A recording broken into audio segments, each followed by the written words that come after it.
1809. Napoleon's army is bombarding Vienna, many of its nobles having fled the city. Beethoven is hiding in his brother's cellar, trying to desperately save what remained of his hearing by covering his ears with a pillow. He writes to his publisher, "What a destructive, disorderly life is here around me. Nothing but drums, cannons, and human misery in every form."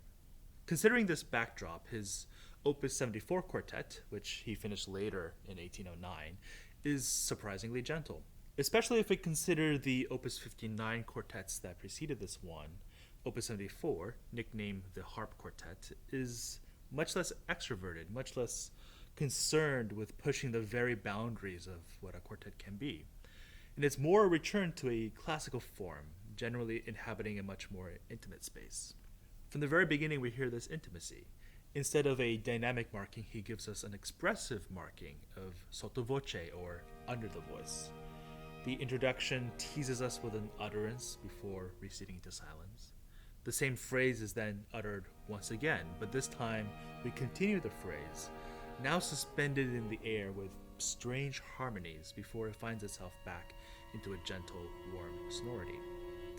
And this general relationship retains itself throughout the piece. When things suddenly become a little bit more chromatic, a little bit more intense, the music always ends up finding its way back to the warm comfort of E-flat major.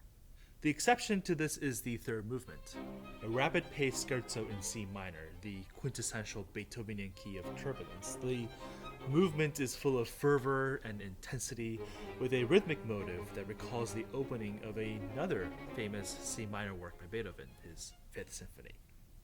The lyrical second movement is a rondo, which means the opening section keeps coming back with intervening episodes.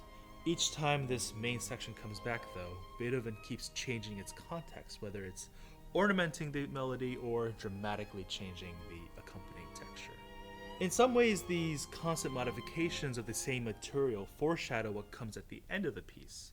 As the turbulent third movement eventually dies down, it bridges seamlessly into the final movement, a theme and variation movement, back in the comforting home key of E-flat major. The main theme at the beginning gets treated to 6 different variations.